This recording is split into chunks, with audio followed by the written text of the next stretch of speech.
अगर मैं कहूं कि इस दुनिया में ऐसे रहस्य मौजूद हैं जिन्हें विज्ञान, इतिहास और तकनीक तीनों मिलकर भी आज तक समझ नहीं पाए, तो क्या आप यकीन करेंगे? कुछ ऐसी पहेलियां जो सदियों से इंसानी सोच को चुनौती देती आ रही हैं, जिनके जवाब खोजते खोजते हर बार एक नया सवाल खड़ा हो जाता है। ये सिर्फ कहानियां नहीं हैं, बल्कि वो हकीकतें हैं जिनके सबूत हमारे सामने हैं, लेकिन सच का सिरा आज भी हमारी पकड़ से बहुत दूर है। आज मैं, यानी आपका साथी, सच की खोज में आपको एक ऐसे सफर पर ले चलने वाला हूं जो हमें दुनिया के सबसे गहरे और अनसुलझे रहस्यों के अंधेरे में उतार देगा। हम उन जगहों तक जाएंगे जहां हवाओं में आज भी सवाल गूंजते हैं, जहां तर्क और विज्ञान दोनों खामोश हो जाते हैं, और जहां सबूतों के ढेर के बावजूद सच गुमनामी के साए में छुपा रहता है। तो अपनी कुर्सी की पेटी बांध लीजिए, क्योंकि यह सफर सिर्फ जानकारी नहीं देगा, यह आपकी सोच की सीमाओं को हिला देगा। तो चलिए अब शुरू करते हैं इस दुनिया के 10 सबसे रहस्यमयी और अनसुलझे सच्चों की यात्रा। नंबर 1, ईस्टर आइलैंड की मोआई मूर्तियां, पत्थरों में कैद एक खोई हुई सभ्यता का रहस्य।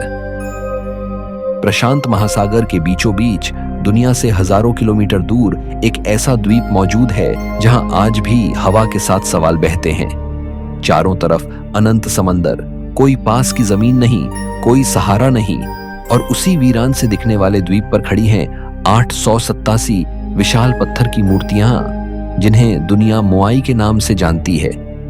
ये मूर्तियां 10 फीट से लेकर 30 फीट तक ऊंची हैं और कुछ का वजन 80 टन तक बताया जाता है। ये सभी मूर्तियां समंदर की तरफ पीठ किए द्वीप के अंदर की ओर देखती हैं, जैसे किसी अनदेखी चीज पर नजर रखे हुए हों। सवाल सिर्फ यह नहीं है कि ये मूर्तियां क्या दर्शाती हैं, असली सवाल यह है कि इन्हें बनाया कैसे गया। इतिहास बताता है कि इस द्वीप को रापा नुई कहा जाता है और यहां रहने वाली जनजाति ने अपने पूर्वजों के सम्मान में इन मूर्तियों को बनाया था। लेकिन यह कहानी रहस्य की सिर्फ ऊपरी परत है। असली रहस्य तब शुरू होता है जब हम निर्माण प्रक्रिया को समझने की कोशिश करते हैं। ये मूर्तियां जिस पत्थर से बनी हैं, वह द्वीप के एक ज्वालामुखी क्षेत्र से निकाला गया था।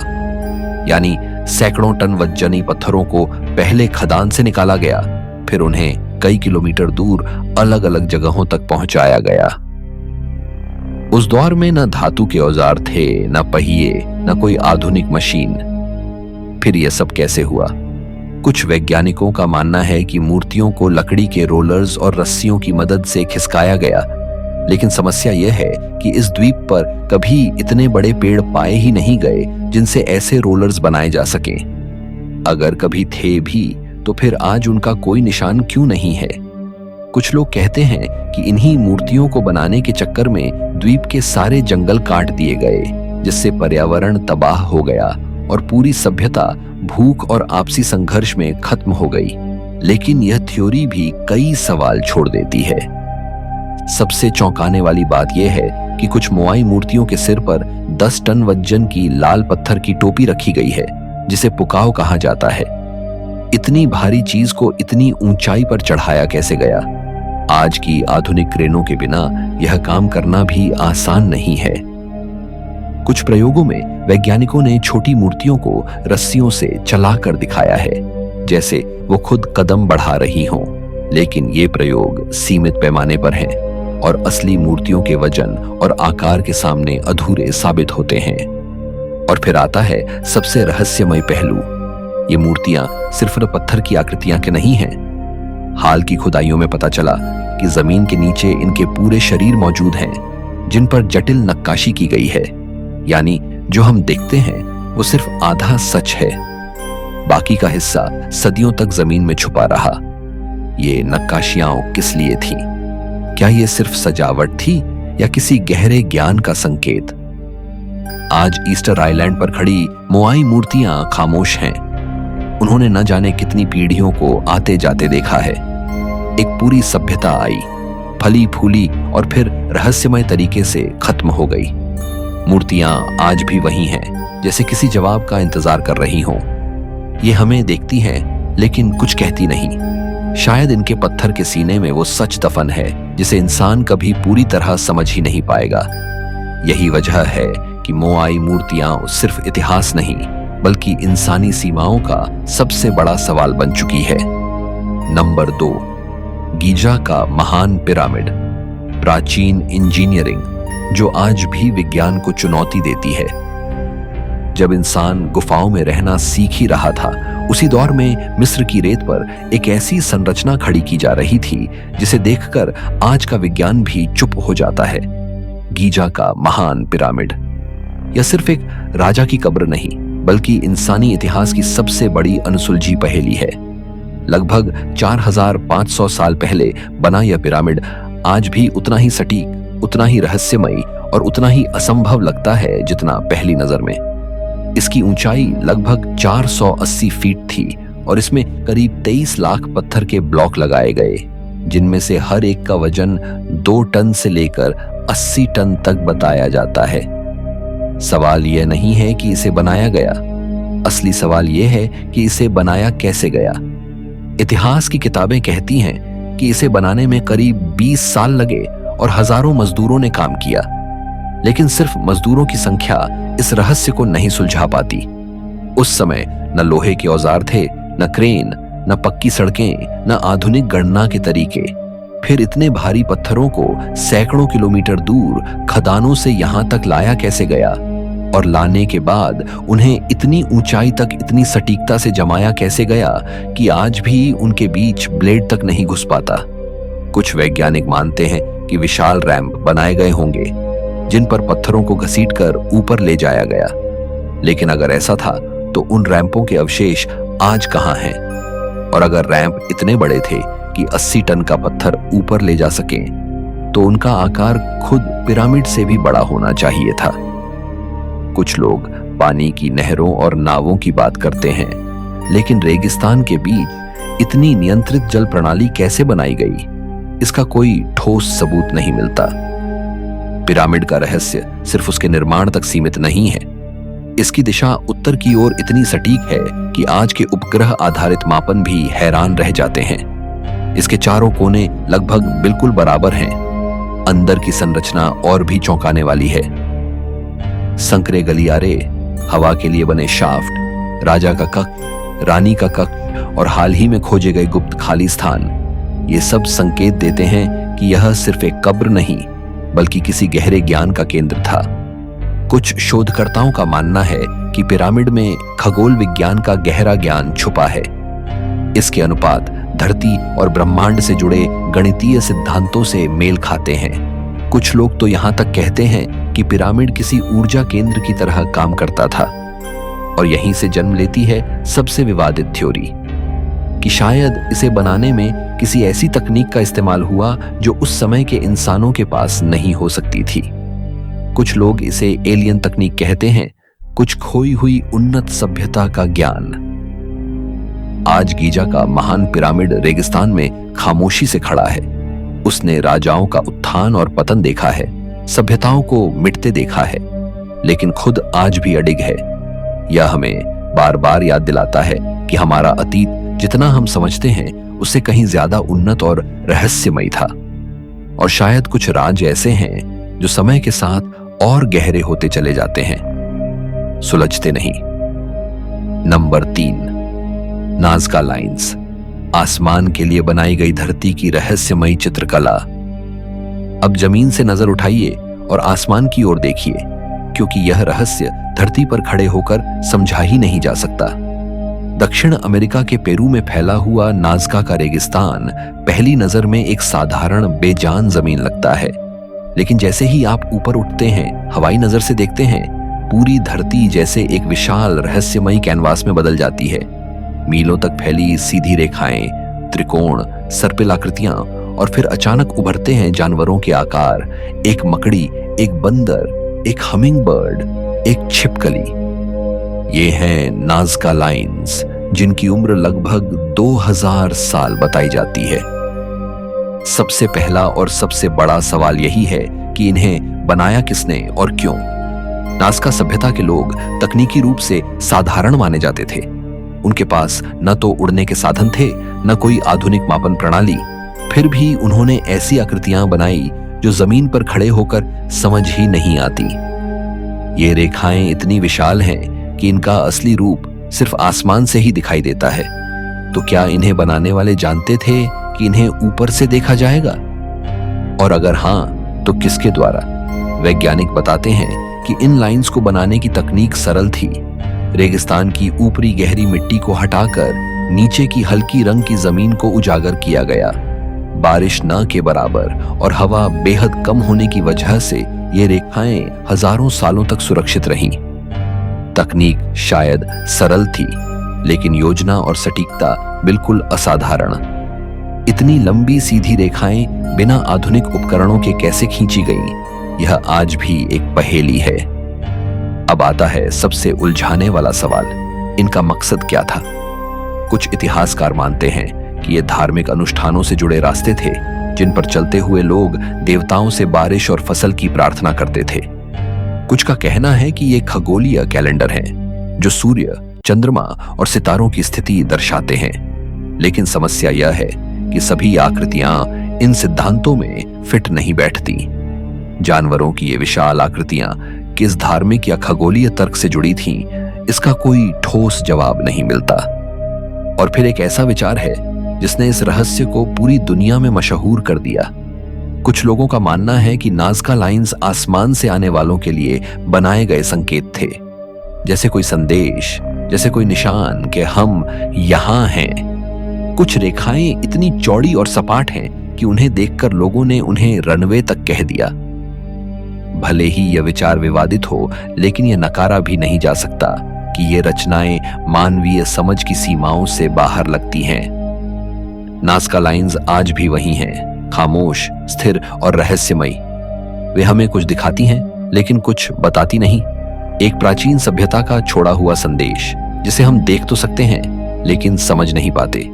शायद यही इनका असली रहस्य है कि कभी-कभी इंसान कुछ ऐसा बना जाता है जो आने वाली हजारों पीढ़ियों के लिए भी एक अनसुलझा सवाल बन जाता है। नंबर 4, स्टोनहेंज, पत्थरों का घेरा, समय और खगोल का अनसुलझा रहस्य। यूरोप के हरे भरे मैदानों के बीच इंग्लैंड की धरती पर अचानक कुछ ऐसा खड़ा दिखाई देता है जो इंसान को सीधे प्रागैतिहासिक काल में ले जाता है। विशाल काय पत्थरों का एक रहस्यमय घेरा, स्टोनहेंज। पहली नजर में यह बस पत्थरों का ढेर लग सकता है, लेकिन जैसे जैसे आप इसके करीब जाते हैं, हर पत्थर एक सवाल बनकर खड़ा हो जाता है। आज से लगभग 5000 साल पहले, जब इंसान के पास धातु के औजार तक नहीं थे, तब 25 टन वजनी इन पत्थरों को सैकड़ों किलोमीटर दूर से यहां लाया गया। यह तथ्य ही अपने आप में दिमाग हिला देने वाला है। स्टोनहेंज का निर्माण एक ही समय में नहीं हुआ, इसे कई चरणों में बनाया गया और यह प्रक्रिया करीब 1500 साल तक चली। सबसे बड़े पत्थरों को सारसेन कहा जाता है, जिनकी ऊंचाई 30 फीट तक है। इन खड़े पत्थरों के ऊपर क्षैतिज पत्थर रखे गए हैं, जिन्हें लिंटल्स कहते हैं। इतनी ऊंचाई पर इतने भारी पत्थरों को उठाकर इतनी सटीकता से फिट करना, यह आज के इंजीनियरों के लिए भी एक चुनौती है। उस दौर में यह कैसे संभव हुआ, इसका कोई ठोस जवाब नहीं है। कुछ वैज्ञानिक मानते हैं कि लकड़ी के ढांचों, रस्सियों और मानव बल की मदद से यह काम किया गया होगा। लेकिन सवाल फिर वही है, इतनी भारी संरचना को स्थिर कैसे रखा गया? हर पत्थर को इस तरह तराशा गया है कि वह दूसरे पत्थर में ठीक से फिट हो जाए। यह सिर्फ ताकत का नहीं, बल्कि उन्नत योजना और गणना का संकेत देता है। स्टोनहेंज का रहस्य सिर्फ इसके निर्माण तक सीमित नहीं है, इसकी स्थिति भी उतनी ही रहस्यमयी है। साल के सबसे लंबे दिन यानी ग्रीष्म संक्रांति पर सूरज ठीक एक खास पत्थर के ऊपर से उगता है। यह इशारा करता है कि इसे खगोलीय ज्ञान के आधार पर बनाया गया था। इसी वजह से कई लोग इसे प्राचीन वेधशाला मानते हैं। लेकिन अगर यह सिर्फ की वेधशाला थी, तो यहां इतनी बड़ी मेहनत और इतने पत्थरों की जरूरत क्यों पड़ी? खुदाई में यहां इंसानी हड्डियां भी मिली हैं, जिससे पता चलता है कि यह एक पवित्र दफन स्थल भी रहा होगा। शायद यहाँ किसी खास वर्ग या महत्वपूर्ण लोगों को दफनाया जाता था, लेकिन जिन लोगों ने इसे बनाया उनकी पहचान आज भी एक रहस्य है। उनकी भाषा क्या थी, उनकी संस्कृति कैसी थी, और फिर वे अचानक इतिहास से क्यों गायब हो गए? इन सवालों के जवाब किसी के पास नहीं है। आज स्टोनहेंज खामोशी से खड़ा है। हवा जब इन पत्थरों के बीच से गुजरती है तो ऐसा लगता है जैसे समय खुद यहां थम गया हो। यह जगह हमें बार बार याद दिलाती है कि इंसान की कहानी में ऐसे अध्याय भी हैं जिन्हें हम आज तक पढ़ नहीं पाए, और शायद कुछ रहस्य ऐसे ही रहने के लिए बने होते हैं, अधूरे, अनसुलझे और हमेशा सवाल बनकर। नंबर 5, वॉयनिच मैन्यूस्क्रिप्ट, एक ऐसी किताब जिसे आज तक कोई पढ़ नहीं पाया।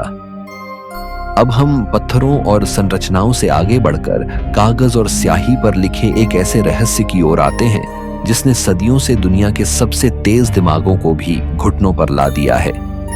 कल्पना कीजिए एक किताब की जो लगभग 600 साल पुरानी है, जिसके पन्ने अजीब अजीब पौधों, रहस्यमयी खगोलीय चार्ट्स और अनजानी आकृतियों से भरे हैं। लेकिन इस किताब का सबसे डरावना पहलू यह है कि इसे एक ऐसी भाषा और लिपि में लिखा गया है जिसे आज तक कोई भी पढ़ नहीं पाया। यह है वॉयनिच मैन्यूस्क्रिप्ट, दुनिया की सबसे रहस्यमयी किताब। यह पांडुलिपि लगभग 240 पन्नों की है और कार्बन डेटिंग से साबित हो चुका है कि यह 15वीं सदी की ही है, यानी यह कोई आधुनिक धोखा नहीं। इसके अक्षर किसी झात भाषा से मेल नहीं खाते, फिर भी उनमें एक नियमित पैटर्न है, जैसे कोई वास्तविक भाषा हो। शब्द दोहराए जाते हैं, वाक्य जैसे ढांचे बनते हैं, लेकिन अर्थ शून्य। यही बात इसे और भयावह बनाती है। ये बेतरतीब नहीं लगती, बल्कि बहुत सोच समझकर लिखी गई लगती है। इस किताब को समझने की कोशिश दुनिया के सर्वश्रेष्ठ क्रिप्टोग्राफरों ने की। दूसरे विश्व युद्ध में दुश्मन के गुप्त कोड तोड़ने वाले विशेषज्ञ भी इसके सामने हार मान गए। आधुनिक सुपर कंप्यूटर, आर्टिफिशियल इंटेलिजेंस और भाषा विज्ञान के उन्नत तरीके सब असफल रहे। कोई इसे एक जटिल एन्क्रिप्शन मानता है, कोई किसी खोई हुई भाषा का ग्रंथ।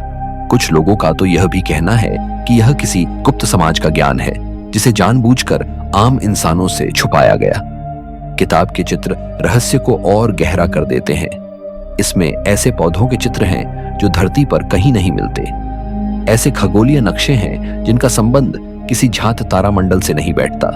और सबसे विचित्र हैं वे चित्र जिनमें महिलाएं अजीब हरे तरल से भरी नलिकाओं और संरचनाओं में नहाती दिखाई देती हैं। यह दृश्य न विज्ञान से मेल खाता है, न धर्म से, न चिकित्सा से। तो फिर यह क्या है? किसी भूली बिसरी चिकित्सा पद्धति का विवरण, किसी और दुनिया का ज्ञान, या सिर्फ एक ऐसा सच जिसे हम समझने के काबिल ही नहीं हैं? वॉयनिच मैन्यूस्क्रिप्ट आज भी एक बंद दरवाजे की तरह है। दरवाजा मौजूद है, ताला मौजूद है, लेकिन चाबी कहीं नहीं।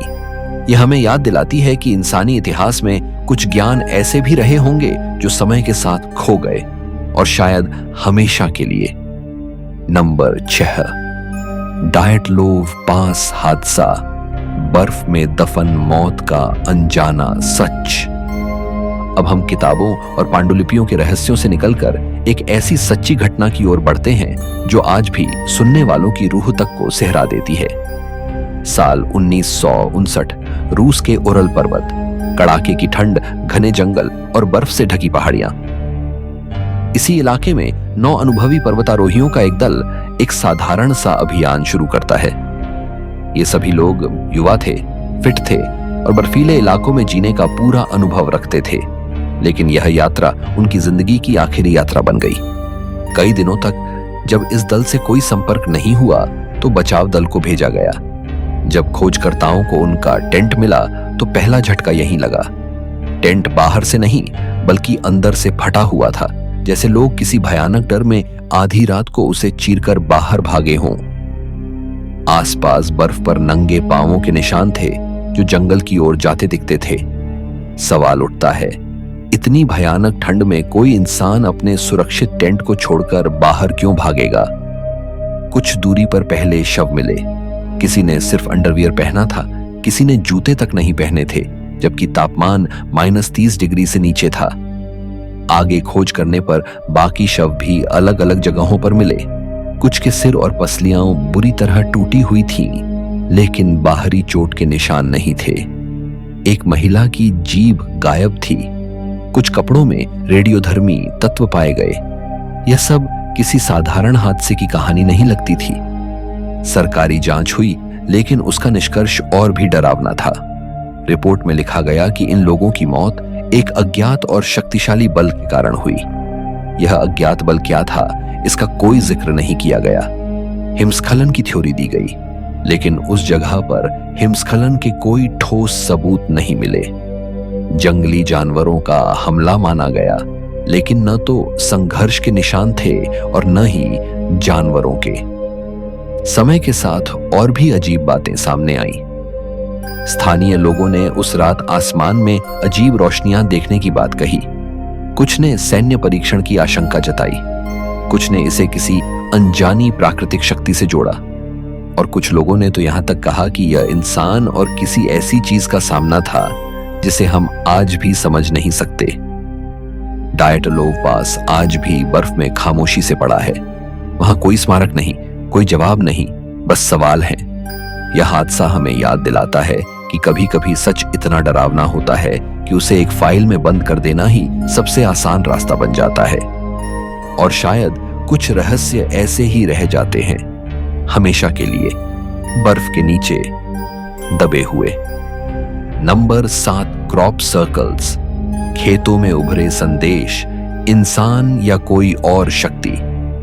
अब हम एक ऐसे रहस्य की ओर बढ़ते हैं जो खुले मैदानों में सबकी आंखों के सामने रातों रात जन्म लेता है और सुबह होते ही पूरी दुनिया को हैरान कर देता है।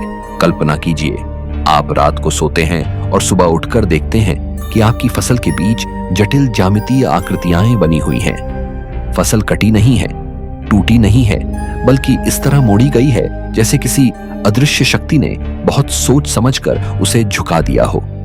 ये हैं क्रॉप सर्कल्स, खेतों में उभरी रहस्यमयी आकृतियां जिनका सच दशकों से इंसान खोजने की कोशिश कर रहा है। क्रॉप सर्कल्स की आधुनिक कहानियां 1970 के दशक में इंग्लैंड से शुरू होती हैं। शुरुआती डिजाइन साधारण गोल घेरों जैसे थे, जिन्हें लोग मजाक या शरारत मानकर नजरअंदाज कर देते थे। लेकिन समय के साथ ये आकृतियां इतनी जटिल होती चली गईं कि इंसानी दिमाग चकरा गया। इनमें फ्रैक्टल पैटर्न, त्रिआयामी घन जैसी आकृतियां और गणितीय अनुपात दिखाई देने लगे। सवाल उठता है, क्या कुछ शरारती लोग रातों रात इतना सटीक गणित और कला रच सकते हैं, वो भी बिना किसी निशान के? 1991 में 2 लोगों ने दावा किया कि उन्होंने लकड़ी के तख्तों और रस्सियों से ऐसे घेरे बनाए थे। इस दावे के बाद बहुत से लोग मानने लगे कि पूरा रहस्य सुलझ गया, लेकिन कहानी यहीं खत्म नहीं होती। कई क्रॉप सर्कल्स उन दावों से भी पहले के हैं और कई डिजाइन इतने विशाल और जटिल हैं कि उन्हें कुछ लोगों द्वारा एक ही रात में बनाना लगभग असंभव लगता है। इसके अलावा कुछ सर्कल्स में फसल के तनों में अजीब बदलाव पाए गए। वे टूटे नहीं थे, बल्कि अंदर से गर्म होकर मुड़े थे, जैसे किसी ऊर्जा ने उन्हें प्रभावित किया हो। कुछ वैज्ञानिकों ने इन जगहों पर इलेक्ट्रॉनिक उपकरणों के असामान्य व्यवहार, कंपास के गड़बड़ाने और अजीब ध्वनियों की रिपोर्ट भी की है। स्थानीय लोग बताते हैं कि कई बार सर्कल बनने से पहले आसमान में रोशनी देखी गई। यहीं से यह सवाल उठता है कि क्या यह सब सिर्फ इंसानी शरारत है या इसके पीछे कोई ऐसी शक्ति है जिसे हम अभी समझ नहीं पाए हैं। क्रॉप सर्कल्स आज भी बनते हैं। हर नया डिजाइन पुराने सवालों को और गहरा कर देता है। ये हमें मजबूर करते हैं ये सोचने पर कि शायद हमारी दुनिया में कुछ प्रक्रियाएं ऐसी भी हैं जिनका सच अभी हमारे ज्ञान की पहुंच से बाहर है। खेतों में उभरे ये पैटर्न सिर्फ फसल पर बने निशान नहीं, बल्कि इंसानी समझ पर खींची एक चुनौती है, एक ऐसा संदेश जिसे हम देख तो सकते हैं लेकिन पढ़ नहीं पाते। नंबर 8, शैग हार्बर, यूएफओ घटना। जब आसमान से कुछ गिरा और समंदर में गायब हो गया। अब हम खेतों से नजर उठाकर समंदर की ओर चलते हैं। एक ऐसी घटना की तरफ जिसे ना अफवाह कहा जा सकता है और न ही कल्पना। तारीख थी 4 अक्टूबर 1967। जगह कनाडा का नोवा स्कोटिया प्रांत, एक छोटा सा मछुआरों का गांव, शैग हार्बर। रात के लगभग 11 बजे दर्जनों लोगों ने आसमान में 4 चमकती हुई नारंगी रोशनियां देखी जो एक अजीब क्रम में उड़ रही थीं। कुछ सेकंड बाद वो रोशनियां अचानक नीचे की ओर झुकी और तेज आवाज के साथ समुद्र में जा गिरी। शुरुआत में लोगों को लगा कि कोई विमान दुर्घटनाग्रस्त हो गया है। तुरंत पुलिस और कोस्ट गार्ड को सूचना दी गई। जब बचाव दल नावों के साथ घटनास्थल पर पहुंचा तो उन्हें न तो किसी जहाज का मलबा मिला, न तेल, न कोई शव। सिर्फ समुद्र की सतह पर एक अजीब पीला झाग तैर रहा था जो किसी भी झात ईंधन जैसा नहीं था। इससे भी ज्यादा हैरान करने वाली बात यह थी कि लोगों ने पानी के नीचे एक चमकती हुई रोशनी को चलते हुए देखा, यानी वह चीज डूबी नहीं थी बल्कि समुद्र के अंदर सक्रिय थी। कनाडाई नौसेना को बुलाया गया। गोताखोरों ने कई दिनों तक तलाशी ली लेकिन कुछ भी हाथ नहीं लगा। फिर अचानक वो रोशनी भी गायब हो गई। ऐसा लगा जैसे वह चीज आई, गिरी, रुकी और फिर बिना कोई निशान छोड़े चली गई। इस घटना को सिर्फ आम लोगों ने ही नहीं बल्कि पुलिस अधिकारियों और सरकारी एजेंसियों ने भी देखा और दर्ज किया। यही वजह है कि शैग हार्बर की घटना दुनिया के सबसे विश्वसनीय यूएफओ मामलों में गिनी जाती है। सरकारी दस्तावेजों में इसे आधिकारिक तौर पर अनआइडेंटिफाइड फ्लाइंग ऑब्जेक्ट कहा गया, यानी सरकार ने भी माना कि जो कुछ देखा गया उसकी कोई पहचान नहीं हो सकी। न कोई विमान गायब हुआ था, न कोई सैन्य अभ्यास चल रहा था, न ही किसी देश ने किसी दुर्घटना की सूचना दी। तो फिर वो क्या था जो आसमान से गिरा और पानी के नीचे गायब हो गया? कुछ लोग मानते हैं कि यह किसी गुप्त सैन्य तकनीक का परीक्षण था। कुछ इसे प्राकृतिक प्रकाशीय घटना कहते हैं। लेकिन इन सभी तर्कों के सामने गवाहों के बयान और सरकारी रिकॉर्ड आज भी खड़े हैं। शैग हार्बर का शांत समुद्र आज भी उस रात के रहस्य को अपने भीतर छुपाए हुए है। ये घटना हमें मजबूर करती है ये सोचने पर कि शायद आसमान में दिखने वाली हर चीज हमारी बनाई हुई नहीं होती और शायद हम इस ब्रह्मांड में अकेले भी नहीं हैं। आज के वीडियो में इतना ही।